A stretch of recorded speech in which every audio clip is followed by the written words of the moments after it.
마태복음 28장 16절로 20절까지의 말씀 우리 한 목소리로 같이 읽고 아멘으로 응답하겠습니다.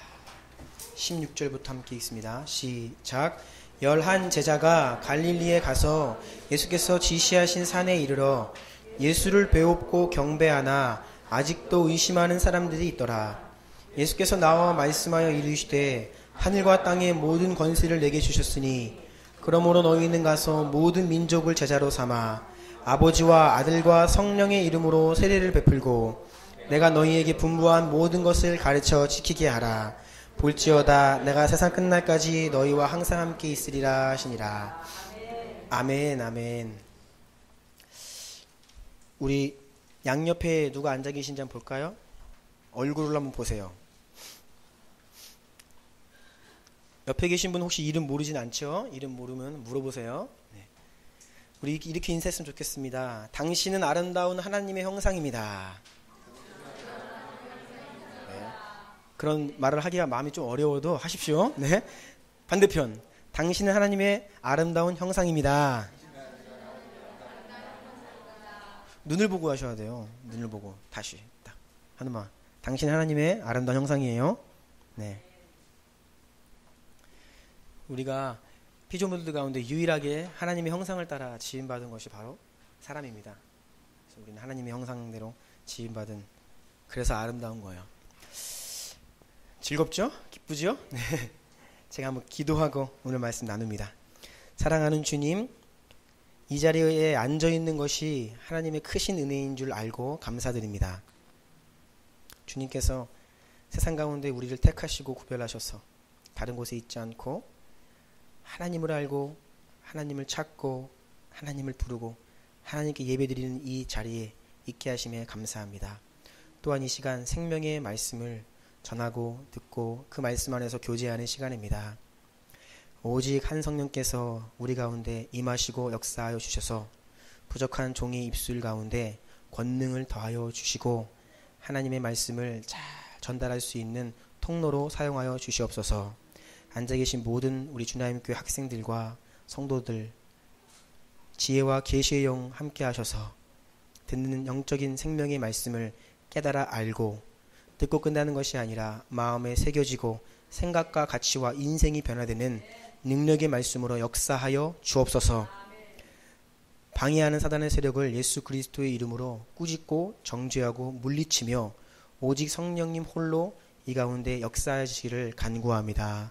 예수님의 이름으로 간절히 기도드립니다. 아멘. 오늘 셀 공동체 세 번째 시간입니다. 다 같이 제목 한번 읽어볼까요? 시작. 예수님의 세계 비전이 셀 공동체의 비전이다. 지난주는 수련회여서 잠시 다른 말씀을 했고 2주 전에 이어서 다시 셀 공동체 세 번째 시간으로 이어갑니다. 2주 전 말씀이라 다시 한번 그 전 말씀을 잠깐 복습을 하고 오늘 말씀을 나누겠습니다. 2주 전에 우리가 함께 나눴던 말씀은 세 가지로 요약될 수 있습니다. 첫 번째는 영원한 사랑이신 하나님께서 하나님이 우리에게 자신을 알리시고 그 사랑 안에 거하게 하시려고 우리에게 이 교회 공동체를 주신 겁니다. 사랑이란 단어는 추상적인 단어라고 했어요. 그렇죠? 그래서 사랑에는 반드시 증거가 필요해요. 우리도 하나님 사랑합니다 라고 하는 말은 너무나 추상적인 말이에요. 그것이 증거가 있고 증명되고 그것이 사실이라는 것이 우리에게 알려져야 되는데 그게 바로 이 공동체 안에서 옆에 있는 형제, 자매, 다른 지체들을 향한 사랑이 곧 하나님을 향한 사랑이라고 우리가 함께 말씀을 나누었어요. 그래서 하나님 향한 사랑이 실제가 되도록 교회를 우리에게 허락해 주신 거예요. 두 번째는 하나님께서 영혼들을 구원하시는 방법, 그 유일한 카드가 바로 교회 공동체라는 겁니다. 그래서 이 땅 위에 교회들이 말 많고 탈이 많지만 하나님은 교회를 포기하지 않으시고 교회를 사용하시는 거예요. 교회 공동체는 모든 성도들에게 어머니와 같은 곳이다 라고 했습니다. 저와 여러분 모두에게 이 주나임 공동체는 어머니와 같은 곳이에요. 영적으로. 교회 공동체가 한 영혼을 배에 품고 잉태하고 기도하고 수고하는 그 기간이 없으면 어느 누구도 하나님을 알 수 없다고 했죠. 그래서 우리가 품고 누군가를 품고 교회 밖에 있는 영혼을 품고 그를 위해 기도하고 섬기고 수고할 때에 결국 때가 되면 해산하는 출산하게 되는 겁니다. 태어나는 것이죠. 그렇게 돼서 교회에 오면 그걸로 끝이 아닙니다. 이 교회 공동체가 여러분들의 셀들이 그 새로운 영혼들을 품어주고 보호해주고 양육해주면서 자라갈 수 있도록 어머니의 역할을 하는 거예요. 이게 바로 교회 공동체입니다. 그래서 무럭무럭 자라가서 구원에 이르게 되는 것이죠. 마지막으로 이 교회 공동체 안에 있는 모든 사람들은 서로 유기적인 사랑의 관계를 통해 성장해 가는 겁니다. 앞에 서 있는 저라고 해서 저는 하나님과 직접적으로 1대1로 성장하고 여기 있는 여러분들은 아니고 그런 게 아니에요. 저, 여러분, 우리 어린아이들로부터 모두에 이르기까지 모두가 다 끈끈이 연결된 이 사랑의 유기적인 관계 가운데에서 하나님을 알고 성장하고 주님께로 자라갈 수 있다는 거예요. 그래서 하나님이 우리에게 공동체, 이 지상의 교회를 주신다라는 것을 우리가 살펴보았죠. 이것이 교회의 생명력입니다. 자, 그러면 오늘 말씀을 함께 나누기 원하는데 제가 질문을 드리고 싶습니다. 한번 답해 보십시오. 예수님께서 왜 이 땅에 오셨죠? 고집사님? 네, 우리의 죄를 사해 주시려고 이 땅에 오셨다. 또 예수님이 이 땅에 오신 이유,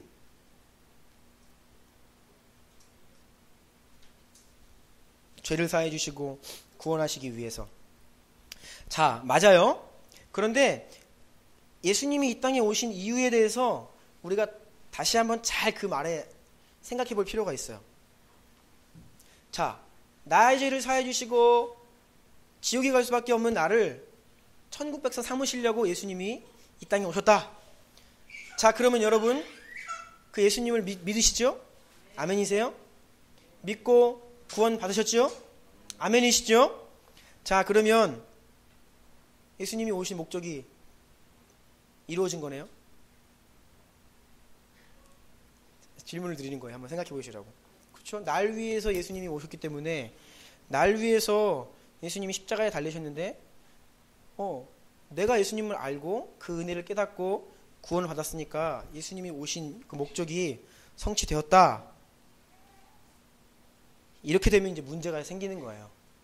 틀린 말은 아닙니다. 그런데 오늘 제가 함께 나누는 말씀을 한번 잘 들어보십시오. 복음을 자기중심적으로 이해하는 신앙, 그러면 내가 예수님 믿고 구원받으면 끝이 납니다. 가장 중요한 일이 해결되었으니까 이제 내가 천국 백성 됐으니까 다른 일들은 부차적이고 부수적이고 뭐 그런 일들이 되어버려요. 그래서 내가 믿은 이 예수 그리스도, 이 복음을 다른 사람에게 전하고 다른 사람에게 증거하는 일은 매우 특별한 사명이나 특별한 부르심이 있어야 하는 것이다 라고 생각하는 경향이 우리 안에 있다는 거예요. 여러분, 사명과 소명 따라해 보시죠. 사명과 소명. 좀 헷갈리시죠? 이게 명확하게 무슨 차이인지 잘 모르시겠죠? 사명과 소명, 이 두 가지를 잘 구분을 하는 것이 필요합니다. 자, 존경하는 한 선교사님이 항상 그런 말씀을 하세요. 선교에는 콜링이 없다. 잘 들으세요. 중요한 말입니다. 선교에는 콜링이 없다라는 말씀을 하십니다. 이 콜링이 소명이라는 뜻이거든요.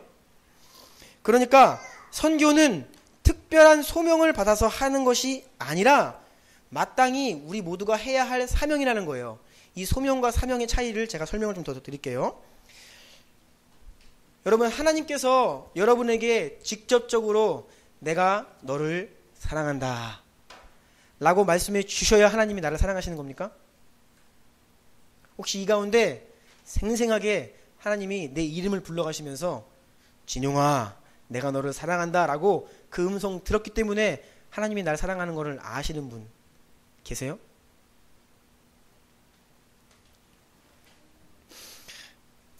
뭐 이런 하나님의 은밀한 음성 너무나 달콤하고 감사하고 감격스러운 것이죠. 하지만 그럴 음성이 없어도 하나님은 여러분 모두를 사랑하시는 거예요. 자, 그러면 또 한 가지. 오늘 이렇게 주일 예배 가운데 나와서 예배 드리는데 혹시 주일 예배 드리러 오늘 나오는데 하나님께서 민수야, 이번 주일날 주나임교회 예배 꼭 가서 예배 드려라 라는 음성 듣고 와서 예배 드린 분 계십니까? 혹시 그런 분? 나는 특별한 하나님의 부르심을 받고 오늘 와서 예배 드립니다 라고 하시는 분 계세요? 여러분, 예배는요, 우리가 하나님께서 꼭 예배 드려라 라고 말씀을 듣고 특별한 소명으로 드리는 게 아닙니다. 우리가 구원을 받았으면요, 그냥 우리의 존재 자체가 그 하나님을 향하여서 감사하고 하나님을 향하여서 예배 드리는 존재가 되었기 때문에 예배의 자리에 나와서 예배 드리는 거예요. 이것은 특별한 소명이 아니라는 거예요. 예배 드리는 거예요. 마찬가지입니다. 다른 사람에게 복음을 전하는 거, 땅끝까지 모든 민족에게 선교를 하는 것은 하나님께서 여러분을 특별한 전도자로, 선교사로 부르셔야만 하는 게 아니에요. 그리스도인으로 하나님의 자녀로 택함받아서 구원받은 사람이라면 마땅히 그 존재 자체가 이제는 전도하는 존재, 선교적인 존재가 된 것임을 아셔야 됩니다. 알겠어요? 네, 오늘 그래서 그 생각을 바꾸셔야 됩니다. 그런데 이런 생각을 하지 못하고 자기중심적으로 예수님은 날 위해 이 땅에 오셨고 날 위해 십자가에 돌아가셨고 부활하셨으니까 내가 그 주님을 믿고 구원받았습니다. 감사합니다. 할렐루야. 아멘 하고 끝나버리면 자기중심적인 신앙이 돼버리는 거예요. 이러한 경향이 우리 모두에게 있기 때문에 오늘 이 사실을 우리가 함께 나누는 겁니다. 여러분, 창세기 말씀이 성경에서 제일 처음에 나오죠. 그런데 그 창세기 말씀을 보면 하나님은 이미 창세기부터 요한계시록 마지막 장을 바라보시고 계세요. 아담과 하와가 선과 악을 알게 하는 나무의 열매를 따먹었죠. 그 자리에서 하나님께서 선포하신 그 원시복음, 최초의 복음이 창세기 3장 15절인데 여러분이 잘 알 겁니다. 내가 너로 여자와 원수가 되게 하고 내 후손도 여자의 후손과 원수가 되게 하리니 여자의 후손은 내 머리를 상하게 할 것이요 너는 그의 발꿈치를 상하게 할 것이니라. 말씀하시던 그 최초의 복음을 말씀하시던 그 자리에서부터 우리 주님은 이미 요한계시록을 바라보면서 이 말씀을 하시는 거예요. 하나님의 관심은 세계의 비전입니다. 자, 따라해 보십시오. 하나님의 관심은 세계의 비전이다. 지구 전체가 이 땅의 모든 나라, 종족, 언어를 하는 모든 사람들이 다 예수님을 알게 되어서 물이 바다를 덮음같이 여호와의 영광을 인정하는 것이 온 세상에 가득한 것, 이것을 바라시고 뜻하시고 바라보시는 게 바로 우리 주님의 시선이에요. 마음입니다. 우리 예수님의 세계 비전입니다. 그래서 여러분, 우리가 복음을 전해 듣잖아요. 그러면 내가 예수님을 믿는 그 순간부터 복음은 흘러가는 거예요. 복음의 속성이 바로 그렇습니다. 다음 주에도 이것을 이어서 말씀드릴 텐데 복음은 그 속성 자체가, 그 본질이 계속해서 흘러가게 돼 있어요. 누군가에게 흘러온 거죠. 나에게. 그렇죠? 누군가로부터. 그 복음이 또 나에게부터 누군가에게로 흘러가야 되는 거예요. 계속해서 전해지고 흘러가는 것입니다. 마태복음 28장 19, 20절 같이 한번 읽어보겠습니다. 시작. 그러므로 너희는 가서 모든 민족을 제자로 삼아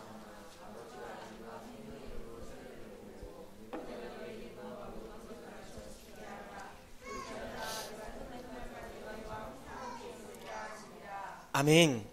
예수님께서 우리와 세상 끝날까지 함께 하신다는 이 약속을 주신 이유도 이 복음이 세상 끝날까지 땅끝까지 흘러가야 하기 때문에 주님이 우리와 영원히 함께 하신다라고 약속하신 거예요. 예수님이 우리에게 오신 이유도 그냥 나 한 사람을 위하고 나의 평안, 나의 구원을 위해 오신 게 아니라 그 복음이 계속해서 흘러가도록 우리와 함께 하신다고 약속하신 거라니까요. 그런데 이 복음이 나에게로 흘러와서 다른 곳으로 흘러가지 않고 정체되어 있다. 그러면 거기에 문제가 있는 겁니다. 그걸로 인한 문제도 생기고요. 그거 자체가 지금 내가 알고 내가 믿는 신앙과 복음에 무언가 문제가 있다는 거예요. 이것을 잘 진단하셔야 됩니다. 고여있기 때문이에요. 흘러가지 않기 때문입니다. 우리나라가 지금 4대강 때문에 몸살을 앓고 있어요. 이걸로 인하여서 참 많은 문제가 있는데, 그러니까 댐 같은 이 보들을 곳곳에 세워서 물길을 막았습니다. 그러니까 이 더운 여름날 녹조가 생기고 물이 썩어가고 냄새가 나고 이상한 수중 생명체들이 생겨나고 있어요. 왜 이런 문제가 생기느냐? 강물이 끊임없이 흘러가야 되는 거죠. 그런데 인위적으로 그것을 막고 그 흐름을 막아버렸기 때문에 문제가 생긴 겁니다. 전문가들의 이야기를 들으니까 낙동강 상류에서 시작된 그 물줄기가 바다로 흘러가기까지 걸리는 시간이 본래 2주에서 3주래요. 통과되는 시간이. 그런데 지금 그 곳곳에 세워진 그 보들 때문에 흘러가는데 8개월 정도 걸린답니다. 그래서 문제가 심각한 거예요. 흘러야 될 물이 흐르지 못하면 문제가 생겨납니다. 마찬가지로 나에게 전해진 이 생명의 복음이 이상하게 흘러가야 되는데 흘러가지 않고 내 안에 머물러 있다? 그거 자체가 지금 문제예요. 그걸로 인하여서 문제가 생겨요. 여러분, 4대강보다 복음이 내 안에서 흘러가지 않는 게 더 큰 문제입니다. 영적인 눈을 뜨십시오. 이게 더 큰 문제예요. 본래 하나님을 떠난 인간은 자기중심적으로 살아가요. 성경에서 이야기하는 죄가 자기중심입니다. 여러분, 누군가를 죽이고 나쁜 일을 하고 정말 모두가 막 경악할 만한 그런 나쁜 범죄를 행해야만 죄인이 아니라 자기중심적으로 나중심으로 살아가는 것 자체가 죄예요. 죄. 그래서 성경에 육신적이다라고 할 때 여러분 그것을 이기주의로 바꿔서 읽으면요 이해가 잘 됩니다. 죄는 이기주의예요. 나중심이 바로 죄입니다. 그러면 복음이 뭐예요? 나중심으로 살던 인생이 이제는 하나님을 바라보고 하나님 중심으로 살게 되는 것이 복음의 능력입니다. 내가 그리스도와 함께 십자가에 죽었나니 이제 내가 사는 것은 나를 위해 사는 것이 아니라 예수 그리스도를 위해 살아간다. 이게 복음이라고요. 그러니까 나 중심의 죄에서 이제 하나님 중심으로 옮겨가는 것이 복음인데, 여전히 복음이 나만을 위한 복음, 내 인생을 위한 복음, 나의 성공을 위한, 나를 축복하기 위한 복음이 되어버렸을 때에 문제가 있는 겁니다. 여전히 자기중심적인 복음은 문제가 있는 거예요.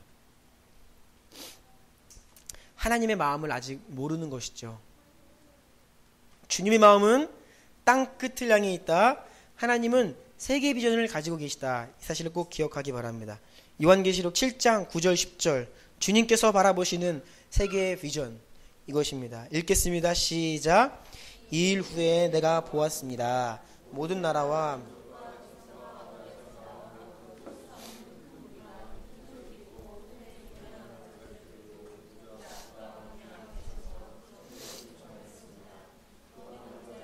우리 하나님과 어린 양께 속한 것입니다.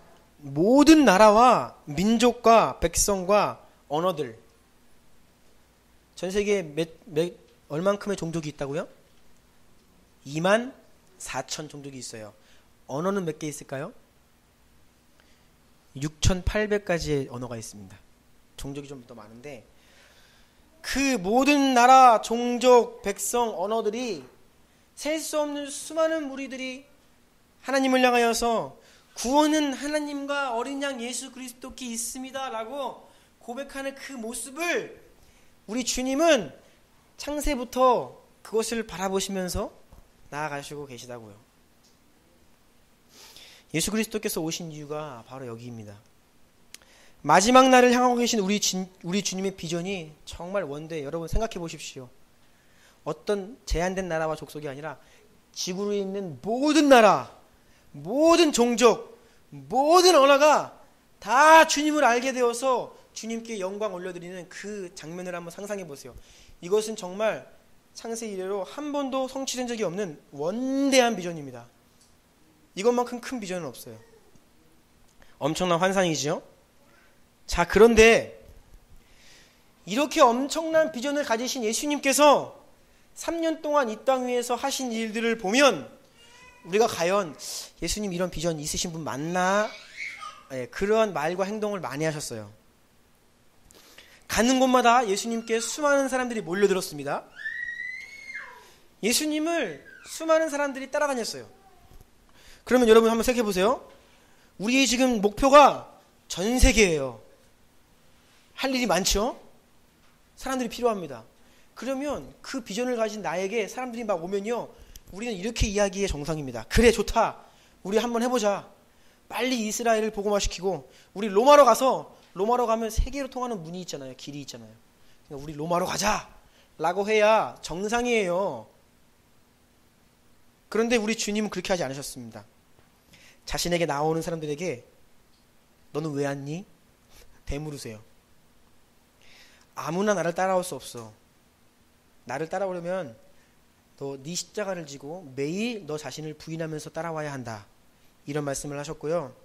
좁은 물이야, 힘든 길이야, 그래도 올 수 있니? 심지어는 네가 가진 전 재산을 가난한 자에게 나누어 주고 너는 나를 따라라 라고 말씀하시는 거예요. 그러니까 감당 안 되는 이런 말들 앞에서 태반이 대부분의 사람들이 슬퍼하며 당황스러워하며 돌아갔어요. 우리 주님 왜 그러시냐고요. 비전은 원대한데 왜 몰려드는 사람들을 돌려보내시냐고요. 아마 오늘날 예수님이 교회 개척을 하셨으면 그 교회에 몇 명이나 남아있을지 저는 모르겠어요. 여러분 얼마나 남아 계실지 네, 모릅니다. 저도 신앙의 양심을 따라서 이 성경적으로 전하면요, 여러분들이 제가 성경적으로 하면 할수록 여러분들이 부담스럽습니다. 그래서 제가 눈치를 많이 보다가 모르겠다 그냥 한번 해보자 그래서 한 게 지난 수련회였어요. 그래서 혹시라도 여러분들 가운데 이를 갈며 교회를 나가는 분이 계시지는 않을까 걱정을 했는데 다행히 모든 분들이 겸손하게 말씀을 받고 주 앞에 회개하시고 그러는 모습에 제가 참 감사했습니다. 주님은 수많은 무리들 가운데 소수의 구별된 제자들을 언제나 구별하셨어요. 몰려든 무리들을 똑같이 여기신 게 아닙니다. 왜냐하면 이 가운데 진짜와 가짜가 있음을 아셨어요. 가짜들은 지금은 몰려듭니다. 하지만 핍박이 오고 환란이 오면 돌아가요. 그걸 이미 예수님이 아신 겁니다. 그런 분들은 예수님의 비전에 동참할 수가 없는 거예요. 그러니까 예수님은 걸르셔서 진짜 제자들을 구별하시는 거죠. 그런데 문제는 예수님의 비전이에요. 주님의 세상을 향한 비전이 너무나 큰데 예수님이 평생 그 비전을 이루시기 위해서 남긴 열매가 몇 명이에요? 12명이라고 12명. 근데 그 중에 한 명도 배신하고 떠나버렸습니다. 그래서 오늘 읽은 말씀 28장 16절 보면요, 11제자가 나오죠. 한 명 이미 탈락했어요. 예수님이 십자가 지시기 전에. 아니 여러분 생각해 보세요. 주님의 비전이 세계 비전이라고요. 그런데 왜 주님이 바쁘게 많은 사람들을 모으지 않으시고 왜 현실은 이렇게 초라하냐고요. 몇 명이요? 12명. 우리 주남님께도 적어요. 우리 30명이라도 모입니다. 더 적어요.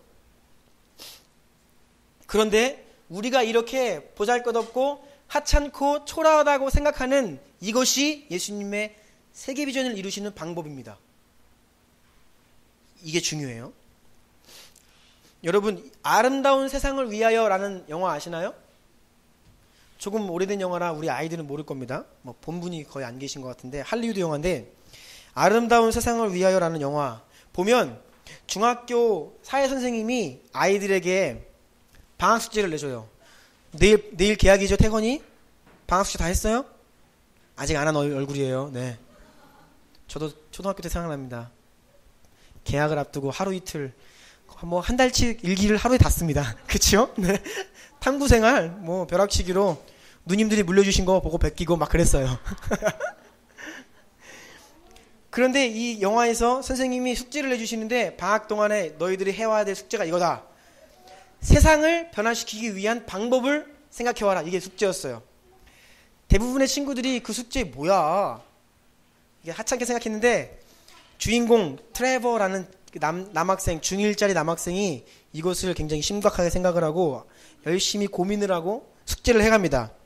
그래서 숙제를 이렇게 고안해 온 숙제가 뭐였냐면 사랑 나누기였어요. 사랑 나누기. 이게 무엇이냐면 누군가 자신의 힘으로만은 할 수 없는 일을 목격하면 그 사람을 도와주는 거예요. 그러면 그 도와주면 그 사람에게 은혜를 돌려받는 게 아니라 그 도움을 받은 사람은 똑같이 나의 도움을 필요로 하는 세 사람에게 그 도움을 베푸는 거예요.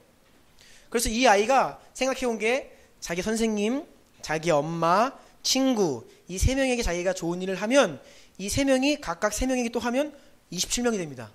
뭐 이런 원리예요. 그래서 계속 풀어가는 거예요. 이것을 이 아이가 생각해 온 거예요. 그래서 우리가 만약에 이걸 다 하면 온 세상이 순식간에 사랑으로 충만한 세상이 될 거다. 이렇게 숙제를 해온 겁니다. 근데 이 아이가 막 이걸 하는데 안 돼요. 세 명한테 하는데 이게 안 됩니다. 그런데 친구 중에 하나가 불량 청소년들에게 괴롭힘 받는 거 보고 용기를 내서 도와줘요. 그러다가 이 아이가 죽어요. 그 영화에서 칼에 찔려서.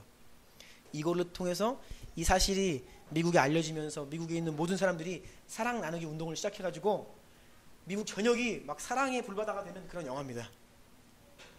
이와 비슷한 운동이 지금 전 세계를 강타하고 있는 거 아시죠? 여러분 뭐 이렇게 얼음을 뒤집어 쓰고 있잖아요. 지금 사람들이. 이게 왜 뒤집어 쓰는지 모르는 분들 계실 겁니다. 제가 설명을 좀 해드릴게요. 아이스 버킷 챌린지인데 올 여름에 시작된 운동입니다. 전 세계로 먼저 가고 있어요. 희귀질환 중에 루게릭병이라고 있습니다. 이 루게릭병이 지금 원인도 모르고 치료법도 없고 이거 걸리면요 그냥 죽어갑니다. 이유 없이 마비되고 죽어가는 병이에요. 우리나라에도 한 2,000명에 3,000명 이상 있다고 합니다. 이 루게릭병 환자를 돕기 위해 기부운동을 하는 건데요. 간단합니다. 한 사람이 얼음물 뒤집어 쓰고 그 SNS에 올리는 거죠. 그 동영상을. 그 다음에 3명을 지목해요. 자기 주변에 있는 사람. 3명을 지목하면 그 3명이 24시간 안에 똑같이 얼음을 뒤집어 쓰면서 또 3명을 지목하고 계속 이 원리입니다. 퍼져나가는 거예요. 그러면서 원래는 얼음물 뒤집어 쓰든지 기부금 내든지 였는데 지금 다 얼음물 뒤집어 쓰고 기부금 내요.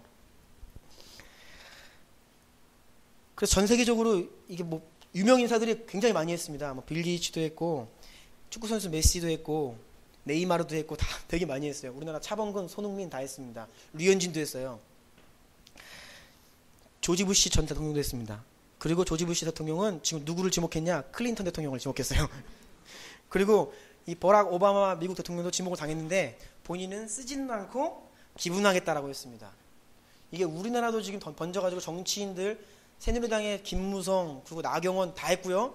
또 박지원 의원도 했습니다. 그리고 지금 참고로 박근혜 대통령도 지목을 당한 상태예요. 할지는 모르겠어요. 찾아보니까 우리가 알만한 연예인들 다 했더라고요. 벌써 수백 명이 넘습니다. 우리나라에서 연예인들, 스포츠 인사들 굉장히 많이 했어요. 제 주변에도 한 사람들이 몇 명 있습니다. 제 주변에 저랑 친분이 있는데 뒤집어 쓰더라고요. 다행히 저는 지목을 아직 안 당했습니다. 이 운동으로 지금 올해만 미국에서 모금된 기부금이 420억이에요. 엄청나죠? 그래서 이 운동의 목적은 굉장히 원대합니다. 불치병인 루게릭병 환자들을 위해서 우리가 기부해서 그 치료제 개발하고 그들을 돕자라고 하는 원대한 비전을 가지고 시작되었는데 이 운동이 실천되는 방법은 간단합니다. 뭐예요? 얼음을 뒤집어 쓰고 3명 지목하면 돼요. 간단하죠.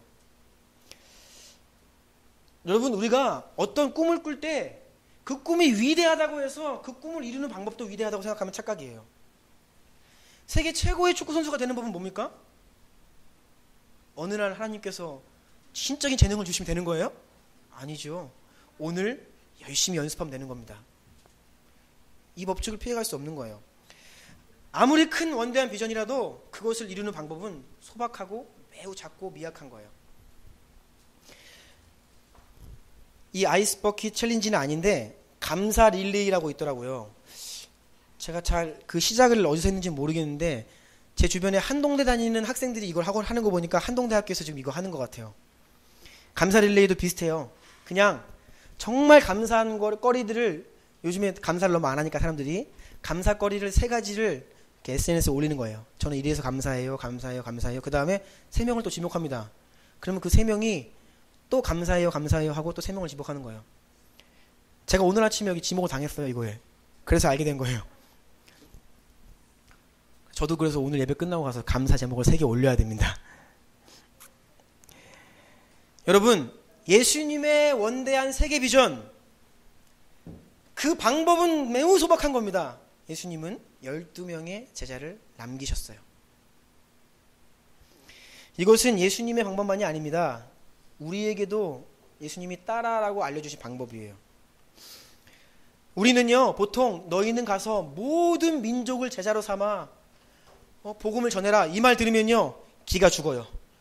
어휴, 어떻게 비행기는 한번 안 타봤는데 무슨 종족이야, 뭐 이렇게 생각하는 사람도 있고 기가 확 죽어요. 내가 어떻게 그것을 하지? 그런데 그 비전을 이루는 것은 매우 소박한 것이다. 골로새서 1장 28절 한번 읽어볼까요? 다 같이 읽겠습니다. 시작. 우리가 그를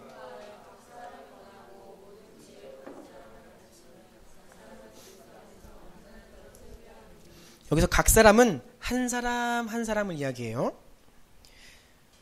여러분께서 우리가 우리 주변에 있는 그냥 한 사람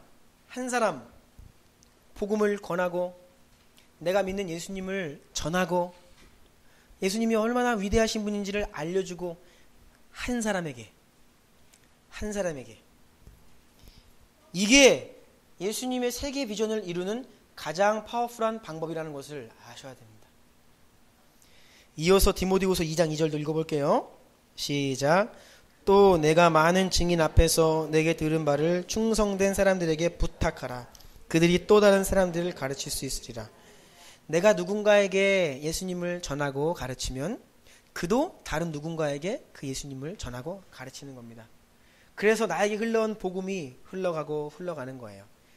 나에게는 한 명이 전해줬지만 나는 2명, 3명에게 하면요, 이것이 모이면 하나님의 세계 비전을 이루는 방법과 통로가 된다는 겁니다. 이 주님의 비전 앞에 서 있는 교회들도 마찬가지입니다. 교회도 선교의 사명이 있습니다. 그런데 만약에 어떤 한 교회가 우리 교회가 선교 과업을 끝냅시다, 선교를 완성합시다 라고 이야기한다면 저는 제발 그러지 말라고 부탁드리고 싶어요. 여러분, 이 선교의 완성은요, 어느 한 교회가 할 수 있는 것이 아닙니다. 물론 하나님의 은혜를 주시면 한 교회가 많은 역량을 감당할 수는 있습니다. 전 세계에서 선교사를 가장 많이 보낸 교회가 LA에 있는 한인교회예요. LA 은혜 한인교회라고 있습니다. 그 한국인들 교회인데 그 교회가 단독교회로는 전 세계에서 선교사님을 제일 많이 보낸 교회입니다. 수백 명 보냈어요. 어마어마한 교회인데요. 그런데 그런 교회라고 해도 그 교회 혼자 선교의 과업을 완성할 수 없습니다. 주님의 비전이 원대하지만 그 방법은 소박하다, 이 사실을 잊어서는 안 돼요. 한 교회가 해서는 될 일이 아니고요, 모든 교회가 허황된 그런 꿈을 버리고 한 종족을 입양하고 그 한 종족에게 선교사님 한 가정을 보내고 그 선교사님이 간 그 마을과 그 지역과 그 대학교, 거기에 교회가 세워질 수 있도록 보낸 교회가 충성을 다해 기도하고 물질을 보내드리고 또 이 가운데 훈련돼서 더 보내고 이렇게 하는 거예요, 한 교회가. 그러면 모든 교회들이 그렇게 하면요, 주님의 세계 비전이 이루어지는 겁니다. 그런데 문제는 무엇이냐면 이 주님께서 이 비전을 이루시는 이 방법을 너무나 우습게 여겨요. 개개인들이, 교회들이. 모두가 이 주님의 방법을 실천했으면 이미 주님이 오셨을 겁니다, 이 땅에. 그런데 100명 중에 한두 명만 이 사명을 알고 복음을 전하고요, 100교회 중에 한두 교회만 이 사명을 가지고 선교사를 보내요. 그러니까 복음이 더디 전해지고 복음이 흘러가지 못해서 정체되는 겁니다. 그러니까 여러분, 문제가 생기는 거예요. 신앙도요. 교회도 그래서 문제가 생기는 겁니다. 계속해서 흘려보내야 되는데 안 흘려보내고 내 중심, 내 교회 중심으로 하면 반드시 그곳에 문제가 생깁니다. 하지만 주님의 비전 앞에 흘려보내는 인생, 계속해서 복음을 전하는 교회는요, 하나님이 계속해서 축복해 주세요. 우리 교회도 비전이 거창하죠. 주님의 나라 임하소서, 땅끝까지 복음을 전해서 예수님 오실 길을 예비하자, 예수님을 맞이하자, 이것이 우리 교회의 비전이에요. 근데 누군가가 이야기하기를 야, 비전은 진짜 큰데 니네 교회 되게 조그마다 라고 우습게 여긴다면 그 사람이 잘못 생각하는 겁니다. 우리가 이미 많은 일들을 하고 있고, 여러분, 우리가 할 일은요 정말 소박한 거예요. 저는 이러한 선교의 사명, 선교의 완성을 생각할 때에 뭘 떠올리냐면 퍼즐 맞추기를 떠올립니다. 우리 아이들이 하는 퍼즐은요, 피스가 4조각, 6조각 그래요. 근데 500, 1000, 2000 피스 있습니다. 누가 하시는 거 제가 옆에서 도와드린 적이 있는데 시간이 굉장히 오래 걸려요. 그렇죠? 그리고 기껏 다 했는데 하나가 빠져버리면 그거 그냥 꽝입니다. 여러분, 모든 퍼즐이 다 모여야 큰 그림이 완성되는 거예요. 하나님의 이게 세계 비전입니다. 그런데 그 10,000피스, 10,000피스 그 가운데 한 조각이 나에게 주어진 거예요. 그 중에 한두 조각이 우리 교회에 주어진 겁니다. 그러면 우리는요, 그 큰 그림을 잊어서는 안 되겠지만 우리가 그 큰 그림을 위해 헌신하고 마음을 다할 것은 한 조각이에요. 동의하십니까? 네. 그래서 모든 믿는 자들이, 모든 교회가 자신 교회에게 나의 인생에 주어진 그 한 조각, 두 조각, 세 조각을 힘써 충성되게 감당할 때 주님의 이 세계 비전이 비로소 이루어지는 겁니다. 완성되는 것이에요. 그래서 여러분이 주변에 있는 믿지 않은 한 지체를 마음에 품고 기도하면서 그 영혼을 구원하는 것, 이거 우습게 보지 마십시오. 당장 열매가 없어도 우리는 그 한 영혼이 돌아올 때까지 끊임없이 기도하며 품고 나아가야 됩니다. 이것이 세계 비전을 이루는 하나님의 방법임을 잊지 마십시오.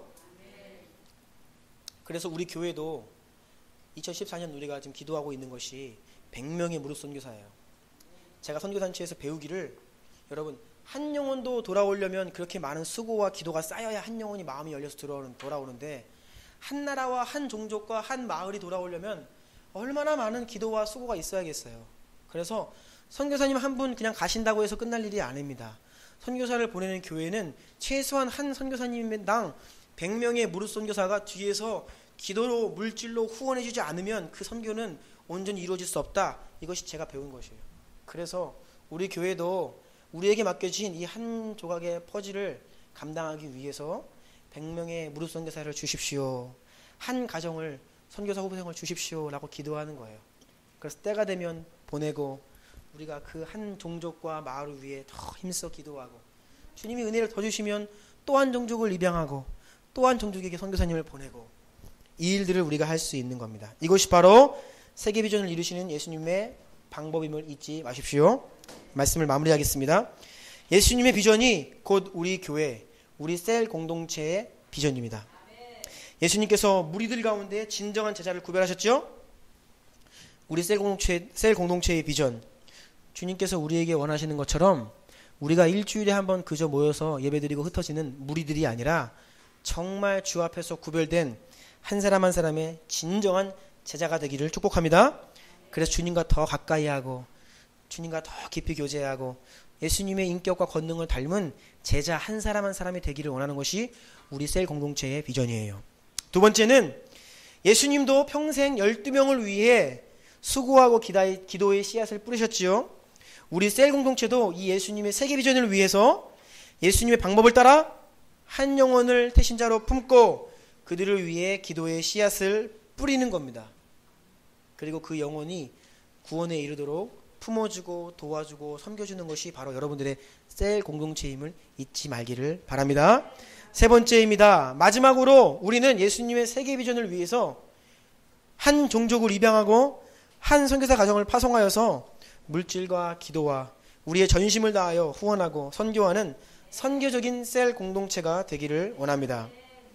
네. 그래서 저는 그렇게 생각을 해요.